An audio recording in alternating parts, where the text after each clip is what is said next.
मेरा नाम है विमल कुमार और आप देख रहे हैं विमल विथ न्यूज। अभी मैं हूँ झारखंड के गोड्डा जिला अंतर्गत दोमुही के पास। कौन सा जगह है? 2 दिवसीय कबीर संत मत सत्संग का जो कार्यक्रम रखा गया है। देखिए, मैं दिखा रहा हूँ कि हमारे कबीर पंथ को मानने वाले जो हमारे संत हैं, ये उनके जाने के बाद भी उनके विचारों को इस सरजमीन पर रख रहे हैं कि ताकि लोगों का कल्याण हो। बाबा, आपका क्या नाम हुआ? हमारा विकास दास नाम है। और आप कहाँ से हैं बाबा? कबीर आश्रम कौशाम्बी, ये उत्तर प्रदेश में है। उत्तर प्रदेश। मैं श्री विकास दास, संत विकास दास। और आपका क्या नाम हुआ? रामदास। और रामदास। और आपका? विनय दास। इन तीनों का मैं अपने चैनल में स्वागत करता हूं, अभिनंदन करता हूं।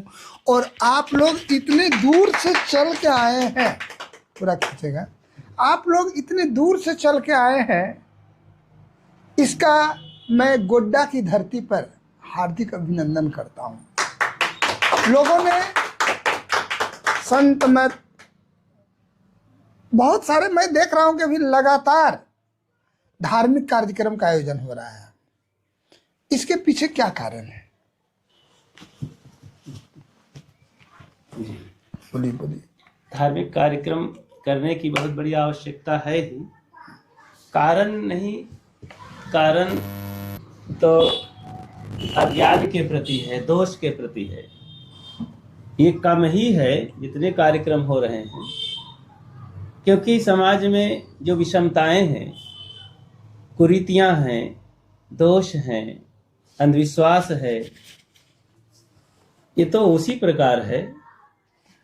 अगर आप समझते हैं कि आज नहीं है, तो ऐसी बात नहीं है। जितनी जरूरत पहले थी, आज भी उसकी उतनी जरूरत है। और अब वो बात अलग है कि अब कोई धर्म के नाम पर धंधा कर रहे हो तो बात अलग है। और नहीं, धर्म की तो हर समय जरूरत रही है और रहेगी, और आज वर्तमान में है ही। तो आज हाँ बोलिए। हाँ, ठीक है। आज हमारा सनातन धर्म बहुत परेशान है, लगता है, जिसके चलते तो इतना नहीं कार्यक्रम हो रहे हैं। ठीक है, अब सनातन अपने आप में परेशान है, हमें तो नहीं लगता है। सनातन कभी परेशान नहीं हो सकता है। सनातन तो सदा से रहा है, और सनातन सनातन ही रहता, वो चलता रहेगा। लोग अपने ढंग से राजनीतिकरण करके परेशान हो, बात अलग है, वो उसमें ज्यादा हमें नहीं कहना। आप ये बताइए कि आपके इस तरह के संत मत सत्संग का हमारे समाज पर क्या प्रभाव पड़ेगा? संत मत का, संत परंपरा का तो बहुत गजब का प्रभाव है। सदगुरु कबीर का प्रभाव अपने जमाने में रहा, उसके पहले भी विचारकों संतों का प्रभाव रहा। संत मत सदैव जीवों की रक्षा के लिए, आत्मज्ञान के लिए, सामाजिक सुधार के लिए, सदाचार के लिए प्रेरित करता है। इसकी आवश्यकता तो मानव जगत को है।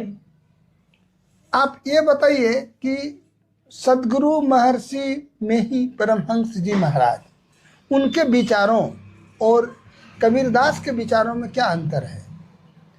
कोई विशेष अंतर नहीं है। हालांकि मैं महाराज जी के विषय में ज़्यादा नहीं पढ़ा हूँ, लेकिन जो संतों को देखा हूँ और जो विचारों को सुना हूँ, वो बहुत सब साम्य है, कोई अंतर नहीं है। उनका भी विचार वैराग्यवान जीवन और समाज के लिए बहुत हितैषी रहा, अच्छा लगता है। जैसे हमारे बिहार के ही धर्म स्वरूप साहब जी उसी मत से निकले हुए संत हैं, और पूर्णिया के धर्म स्वरूप साहब जी बहुत अच्छे संत रहे और उसी परंपरा से निकल करके आए, और पारक सिद्धांत का विचार कहे सुने तो अच्छा है। एक चीज बताया जाए कि बहुत समय ऐसा देखा गया है कि लगातार जो इस तरह के संत मत सत्संग, चाहे आपकी जो कबीरदास के जो विचारों को आप जो यहाँ पर लोगों के बीच में बांटने के लिए आए हैं, या सदगुरु महर्षि में ही परमहंस दास जी के विचारों को जो बांटा जाता है, इससे समाज में मैं देख रहा हूँ कि सामाजिक कुरीति पर बहुत प्रभाव नहीं पड़ रहा है। इसका क्या कारण है? देखो, संत अपना काम करते हैं, प्रभाव पड़ता है, लेकिन जैसा कि हमारा नजरिया है कि सब बदल जाए, वैसा नहीं लग रहा है। नहीं तो प्रभाव तो पड़ता ही है। और संत अपना सहज भाव से काम करते हैं और लोगों को बताते हैं और उस पर चलकर स्वयं दिखाते हैं, तो उसका स्वयं जीवन में प्रभाव है। अब लोगों पर आंशिक प्रभाव तो पड़ता ही है। मैं आज एक देव स्थान के पास से जा रहा था, गुजर रहा था जी। मैं देखा कि लोग एक बकरे को ले जा रहे हैं। कई लोग ये सोच रहे हैं कि अभी उसकी बलि दी जाएगी, और वो बकरा क्या सोच रहा है हमको ये पता नहीं चला। इस संबंध में क्या आप बोलना चाहेंगे? जी। बकरा क्या सोचेगा, वो तो बलि उसकी चढ़ेगी, वो तो पशु है, जानवर है। आदमी को सोचना पड़ेगा। आदमी ही मनन करता है, जब वो नहीं सोच पा रहा है, गलत दिशा की ओर जा रहा है, बलि कर रहा है, अपने बच्चे को बचाता है, दूसरे के बच्चे को मार डालना चाहता है, तो उसी के बुद्धि का दिवाला निकल गया है कि आज वो मरे हुए देवी देवता के सामने जिंदा देवी देवता, जिंदा पशु जानवरों को, जीवों को बलि चढ़ा रहा है। उसी का बुद्धि का दिवा। आज तो वैज्ञानिक युग और शिक्षा का युग को शर्म करनी चाहिए। शर्मसार कर दिया है ये सब समाज कि क्या कहा जाए। अच्छा, एक चीज बताया जाए कि लोग जो सोचते हैं कि, तो क्या आप मूर्ति पूजा के पक्ष में है या नहीं? आपका विचार, आपका हम जिंदा मूर्ति के पूजा के पक्ष में हैं। जो समाज, मानव जगत है, ये सब मूर्तियां ही तो हैं। हम सब मूर्तियां ही तो हैं। समाज में कहा जाता है, जो संत मत में, कि आज हम लोग 3 मूर्ति यूपी की धरती से यहाँ पधारे आए, बिहार की धरती से 3-4 मूर्ति संत यहाँ आए, तो मूर्ति तो सब है। 4-10 मूर्ति वहां से भगत लोग आए सत्संग सुनने। तो इन जिंदा मूर्तियों की जरूरत है आज सम्मान की, पूजा की, इनके ज्ञान विचार की। और फिर रह गया पत्थर की, मिट्टी की, कागज की फोटो मूर्तियां, इनका सम्मान घर में लगावे, उसके लिए हम मना ही नहीं करते हैं, कोई इसका विरोध नहीं करते हैं, लेकिन बुद्धि क्या होनी चाहिए, इस पर सोचना चाहिए। मैं आपको दिखा रहा हूं कि ये ब्रह्मलीन संत श्री वासुदेव शरण जी महाराज की जन्मभूमि रही है, और पता नहीं इन संतों के बदौलत ही, मैं बता देना चाहता हूं कि जब धार्मिक पुनर्जागरण का काल आया, पूरी तरह से हमारा समाज धार्मिक संकट उथल पथल के दौर से चल रहा था। उसी समय कबीर, नानक, तुकाराम जी, रहीम, ये लोग आए। इनमें से आज सबसे ज़्यादा आपके विचार प्रभावित हैं। लोग जो बार बार अपने संदेशों में कबीरदास की बातों को रखते हैं, इसके पीछे क्या कारण है? सदगुरु कबीर की जो क्रांति थी, आंदोलन था, तो और जितने संत उस काल के थे, सब लगभग मिली जुली बातें, सब सदगुरु कबीर के पीछे ही लगे रहने वाले थे। एक तरह उस विचारों के अध्यक्ष थे। चल रहा है ना।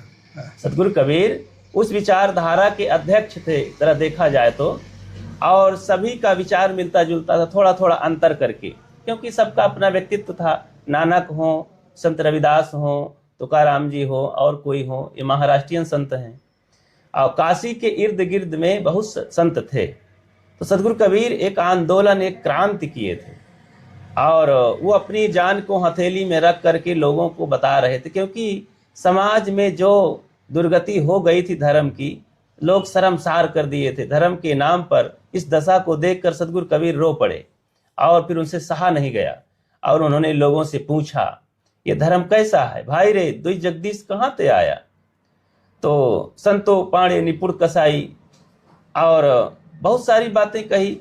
तैया हम तुम एक लोहू, एक जनी जना संसारा, सबका खून मांस एक समझ करके सब हम सब भाई भाई हैं, प्रेम से रहें, जात पात कुछ नहीं, छुआछूत कुछ नहीं, और जिंदा को पूजा जाए, और माटी के करके देवी देवा काट काट जो दैया जी, जो तोहरा है सांचा देवा, खेत चरत क्यों न लैया जी। उन्होंने प्रश्न किया, और जिंदा की पूजा के लिए उन्होंने कहा, दिल में खोजने के लिए उन्होंने कहा, दिल में खोज दिलई में खोज है करीमा रामा।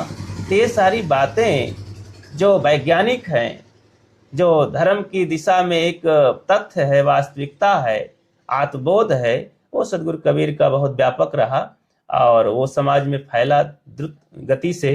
तो आज भी उसको भुलाया नहीं जा सकता और आगे भी याद किया जाएगा। अच्छा, एक चीज बताइए, जैसे मंदिरों में लोग टीका लगवाते हैं किसी पंडित से, हम उनके हाथ पर ज्यादा विश्वास कर सकते हैं या अपने हाथ से टीका लगाने पर?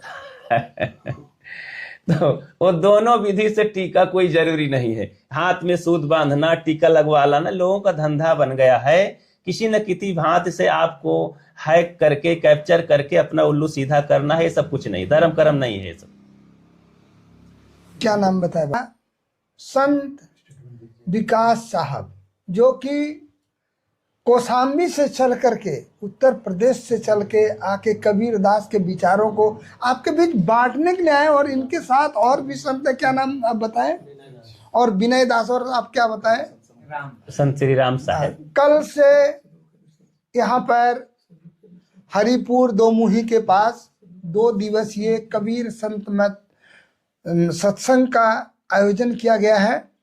मैं अपने चैनल के माध्यम से आप लोगों को यहाँ आमंत्रित करता हूँ। और तीनों संत जो दिव्य मूर्ति हैं, आप देखते हैं श्वेत वस्त्र धारण किए हुए हैं, इनका मैं अपने चैनल में स्वागत करता हूँ। आप लोगों ने बहुत कीमती समय दिया है, इसके लिए आप लोगों को बहुत बहुत बधाई, प्रणाम। सही, ठीक है, बस दे दीजिए उसको। अच्छा। रुकिए।